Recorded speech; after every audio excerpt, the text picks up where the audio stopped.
Are we ready?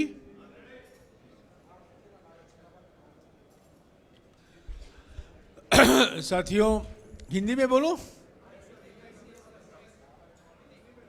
English, Hindi Hindi ठीक है। साथियों, आज जैसा कि आप जानते हैं, भारत जोड़ो यात्रा का 55वां दिन है। 5 राज्यों से हम गुजर चुके हैं, ये 5वां राज्य है। भारत जोड़ो यात्रा हमारे देश के 12 राज्यों से गुजरेगा। तेलंगाना से महाराष्ट्र, महाराष्ट्र से मध्य प्रदेश, मध्य प्रदेश से उत्तर प्रदेश, उत्तर प्रदेश से दिल्ली, दिल्ली से राजस्थान, राजस्थान, हरियाणा, पंजाब और जम्मू और कश्मीर। पर इसके साथ साथ जो राज्य मेन रूट पर नहीं है, उनमें भी भारत जोड़ो यात्रा की शुरुआत हो रही है।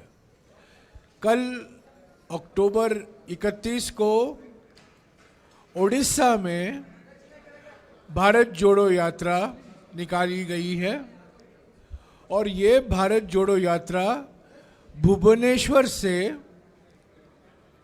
शुरू हो गई है कल सुबह और करीब 2300 किलोमीटर लंबा परिक्रमा यात्रा है। ओडिशा के 24 जिलों से गुजरेगा और वापस भुवनेश्वर में लौट आएगा। ये भारत जोड़ो यात्रा ओडिशा। इसके साथ साथ आज सुबह भारत जोड़ो यात्रा असम की शुरुआत हुई है। ये यात्रा असम के पश्चिमी कोने से धुबरी जिले में, गोलकगंज है जगह का नाम, वहाँ से लेकर सदिया जो असम के पूर्वी कोने में है, करीब 70 दिन लगेंगे। 850 किलोमीटर लंबा भारत जोड़ो यात्रा असम है। ये आज शुरू हुआ है, आज सुबह।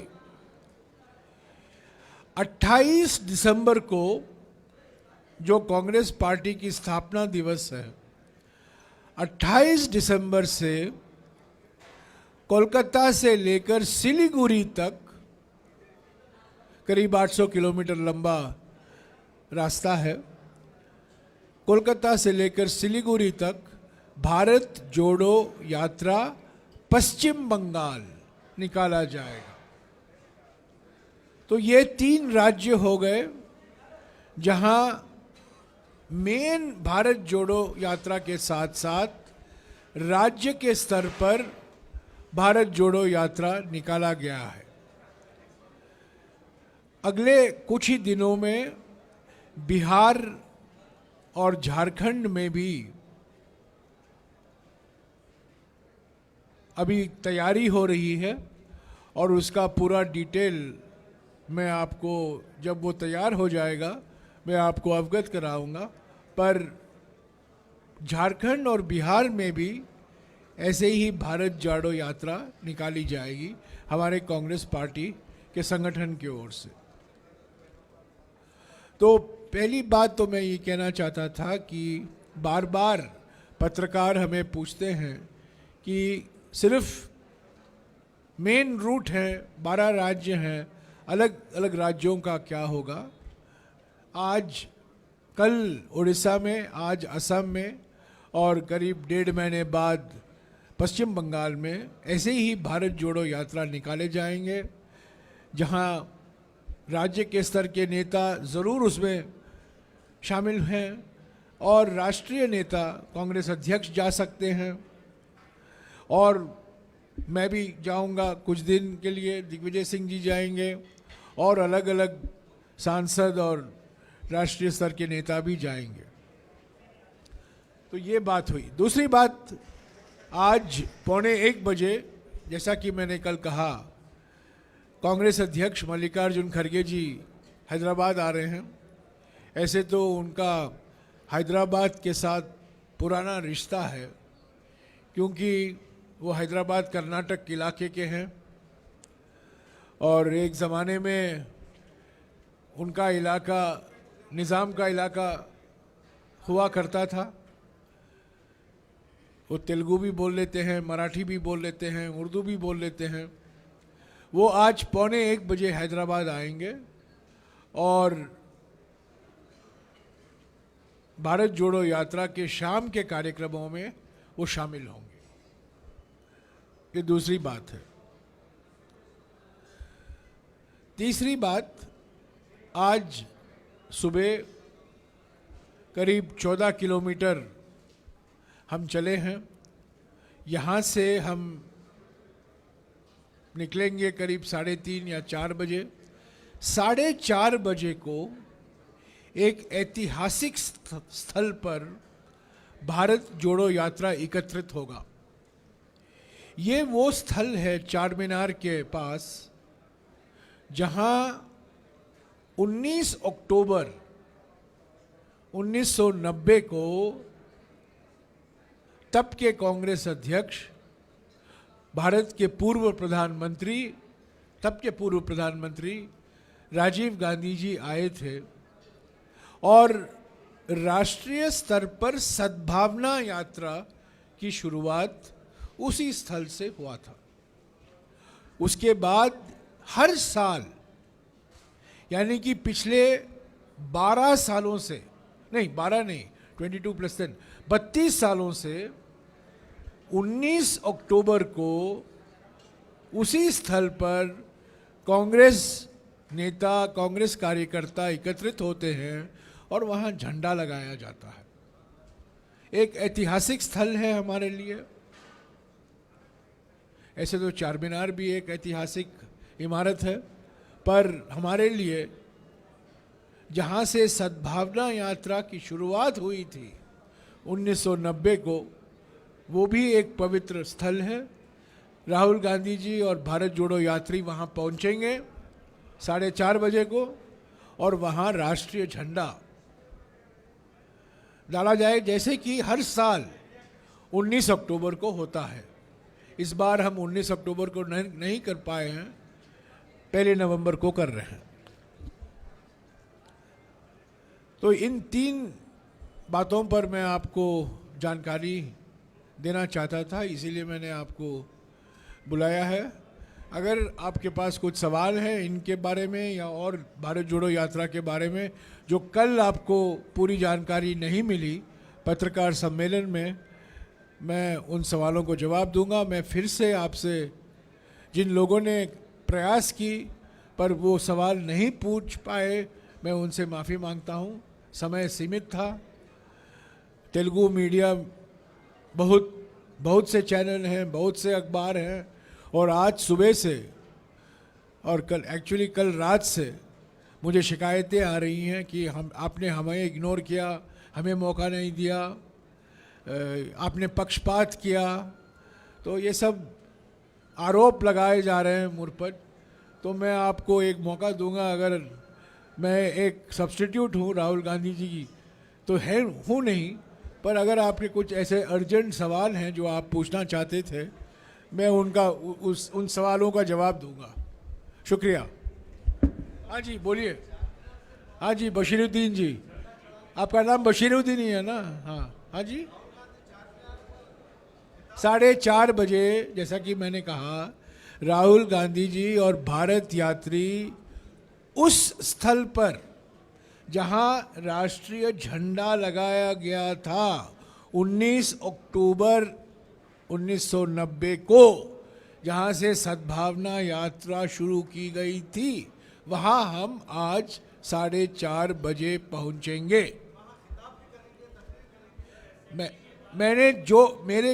मैंने हर शब्द मायने रखता है। 4:30 बजे उस स्थल पर हम पहुंचेंगे।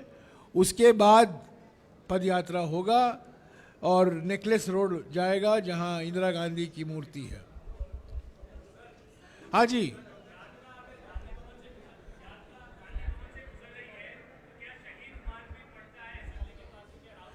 आप हमारे साथ चलते चलते जाइए, जहां रोकेंगे आपको जानकारी मिल जाएगी।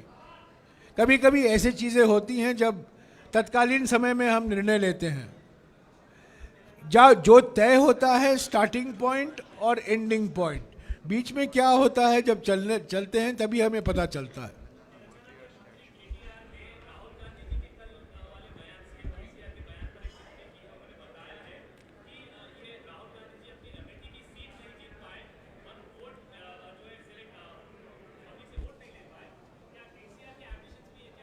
नहीं, राहुल गांधी जी ने तो कहा कि अगर केसीआर को ख्वाब देख रहे हैं कि ये जीआरएस हो जाए, ग्लोबल राष्ट्र समिति, उसमें हमें क्या आपत्ति है। और अगर वो जीआरएस बनना चाहते हैं तो मैं उनको याद दिला दूं, 2007 में यही टीआरएस पासपोर्ट स्कैम में फंसी हुई थी, आपको याद होगा। एक बड़ा पासपोर्ट स्कैम हुआ था और टीआरएस के कई नेता उसमें शामिल थे। तो मैं उनको, केटीआर को याद नहीं दिलाना चाहता हूं टीआरएस का क्या इतिहास है। हाँ जी, ये भारत जोड़ो यात्रा है, ये केसीआर जोड़ो यात्रा नहीं है, ये भारत जोड़ो यात्रा है।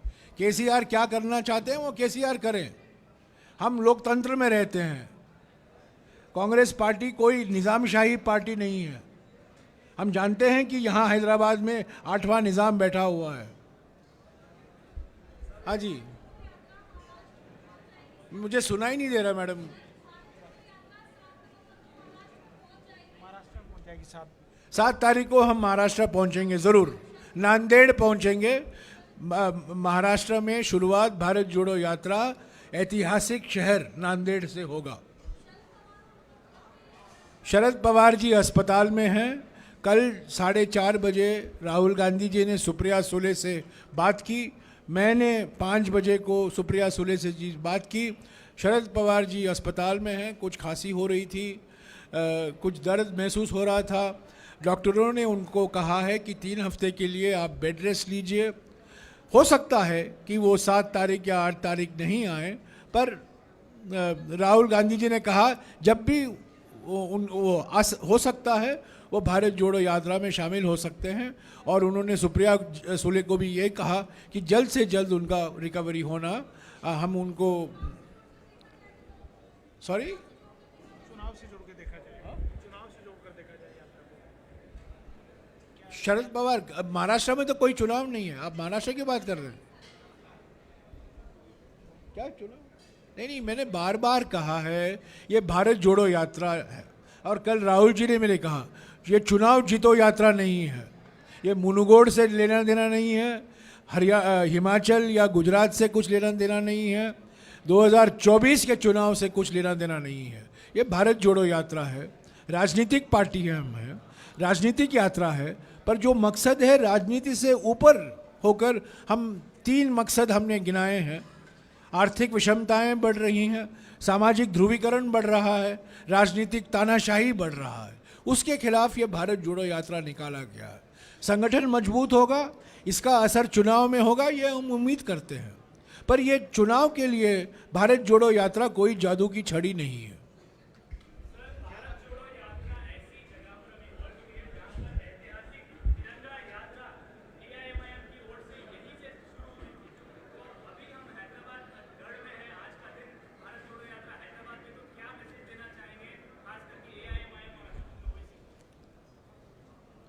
राजनीतिक पार्टी है, यूपीए के घटक दल थे एक ज़माने में, पर बाद में वो पहले ऑक्सीजन सिलेंडर कांग्रेस का था, अभी उनका ऑक्सीजन सिलेंडर बीजेपी का हो गया है। तो ब्रांड बदल गया। वो मेरे अच्छे मित्र हैं, मेरे कमेटी के, जो मैं चेयर करता हूँ स्टैंडिंग कमेटी, वो उसके सदस्य हैं। हालांकि वो ज़्यादा आते नहीं हैं, पर नाम के वास्ते वो सदस्य हैं। मेरे अच्छे मित्र हैं, पढ़े लिखे व्यक्ति हैं, उनसे बहुत मेरी बहस होती रहती है। पर इसमें 2 राय नहीं हो सकती है कि वो बीजेपी से जो ऑक्सीजन लेते हैं और एमआईएम बीजेपी को बूस्टर डोज देती है। ये दोनों एक दूसरे से मिले हुए हैं। पर हम एक लोकतांत्रिक देश हैं, चुनाव लड़े और उनका काम है चुनाव लड़ना और कांग्रेस का वोट काटना। उनका एक ही काम है, एक ही काम है हर एक राज्य में जाना, प्रचार करना और वोट काटना। बिल्कुल, आम आदमी पार्टी को हम ऐसे ही देखते हैं। आम आदमी पार्टी 2012 के आरएसएस सपोर्टेड आंदोलन से निकला है। इंडिया अगेंस्ट करप्शन आरएसएस का एक फ्रंट ऑर्गेनाइजेशन था और आम आदमी पार्टी उसी से निकला है। बिल्कुल, इसमें दो राय नहीं है। ये अभी जिस तरीके से चुनाव प्रचार कर रहे हैं आम आदमी के नेता, ये मैं समझता हूँ बिल्कुल साफ हो गया है कि जो मुद्दे वो उठाते हैं, जिस तरीके से उठाते हैं, जिस भाषा में उठाते हैं, उनमें और बीजेपी में कोई फर्क नहीं है। और ये जो शैडो बॉक्सिंग होता है बीजेपी और आम आदमी के पार्टी के बीच में, शैडो बॉक्सिंग, दिखावे के लिए बॉक्स करते हैं। हाँ जी मैडम, कुछ भी कहे, ज़मीन पर वास्तविकता अलग है। मैं भी गुजरात गया हूँ, अभी भी जाऊँगा। इसमें हाँ, ये बिल्कुल सही है कि पंजाब सरकार के मदद से और दिल्ली सरकार के मदद से खूब एडवर्टाइजमेंट निकाले गए हैं, खूब प्रचार हो रहा है मीडिया से। मीडिया में एक गुब्बारा बन गया है आपका, पर ज़मीनी स्तर पर कार्यकर्ता कैंडिडेट के नज़रिए से अगर आप देखें, गुजरात में मुकाबला सिर्फ बीजेपी और कांग्रेस के बीच में है। और अगर आम आदमी पार्टी खड़ी होगी वो कांग्रेस की वोट काटने के लिए बीजेपी की मदद से। ये सब बीजेपी के बी टीम है।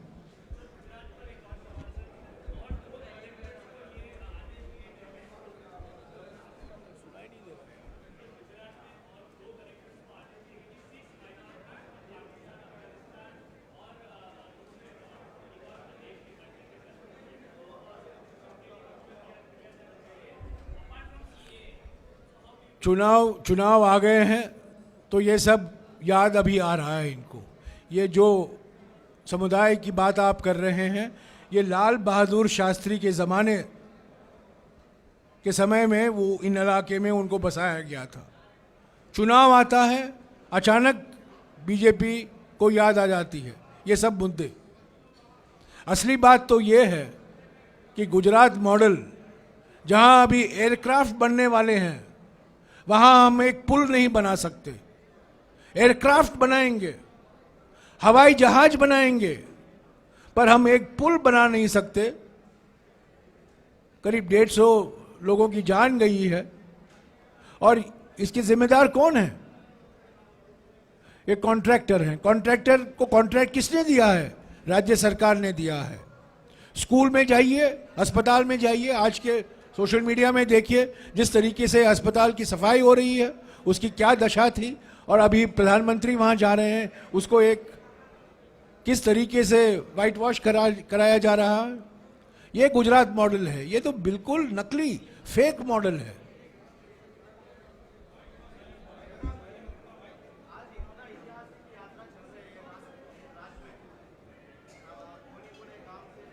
मैं एक चीज कहना चाहता हूं, एक मिनट, मैं एक चीज कहना चाहता हूं।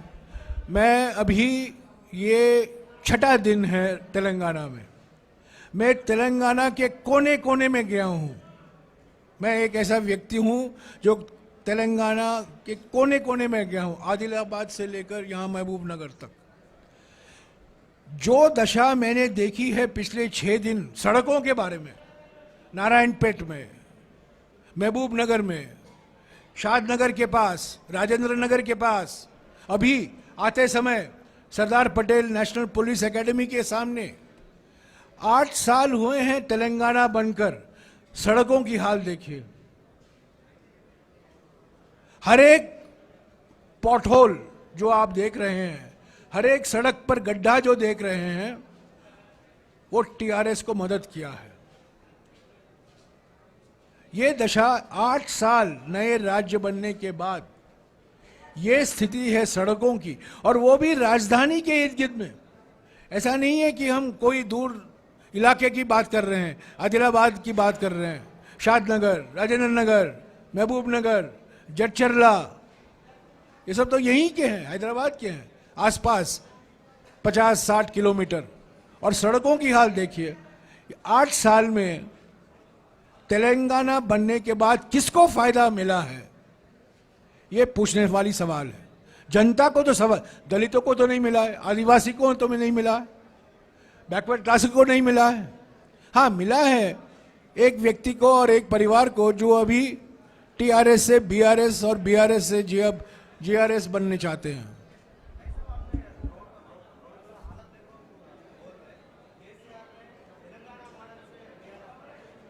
तेलंगाना, अगर तेलंगाना कोई मॉडल है, हैदराबाद जो बना है, ये केसीआर ने हैदराबाद नहीं बनाया है, ये बनाया है पिछले 30 सालों में मुख्यमंत्रियों ने, खास तौर से राजशेखर रेड्डी जब मुख्यमंत्री थे।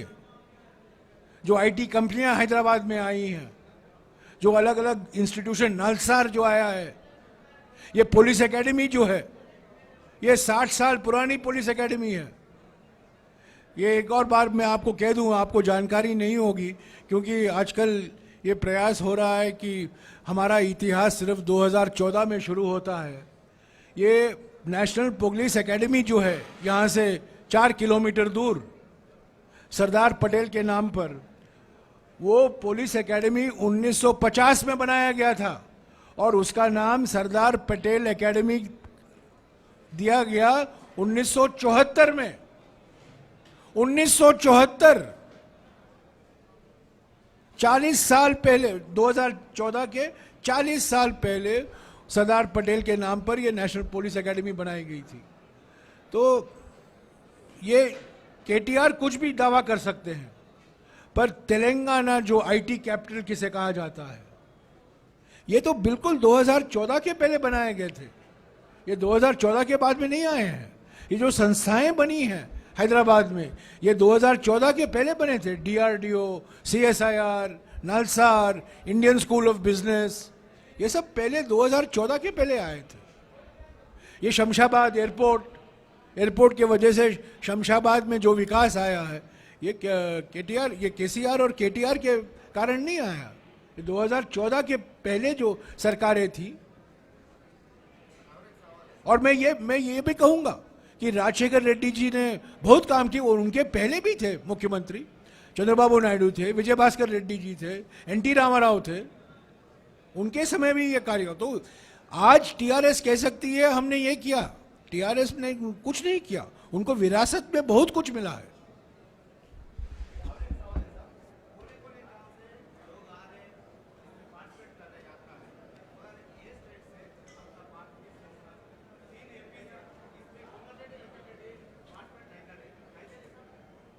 उनको शो कॉज नोटिस दिया गया है, उनको शो कॉज नोटिस दिया गया है, और उनका जवाब मुझे पता नहीं आया है कि नहीं। जवाब आने दीजिए, वो जवाब देखेंगे हमारी डिसिप्लिनरी एक्शन कमेटी और उस पर कार्रवाई करेगी।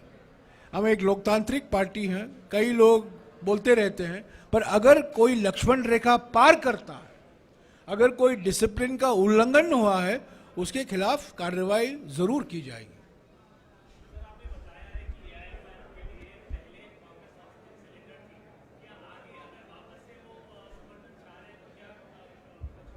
मैं वो गुंजाइश नहीं, मैं नहीं देख सकता हूं कि जिस तरीके से एमआईएम बिहार में, महाराष्ट्र में, यूपी में, अलग अलग राज्यों में लगी हुई है कांग्रेस के वोट काटने को बीजेपी के इशारे में, मैं नहीं समझता हूं। एक बार तलाक हो गया, दूसरी बार हम वापस नहीं आ सकते। ये सिंगल तलाक है, ट्रिपल तलाक नहीं। Okay, thank you.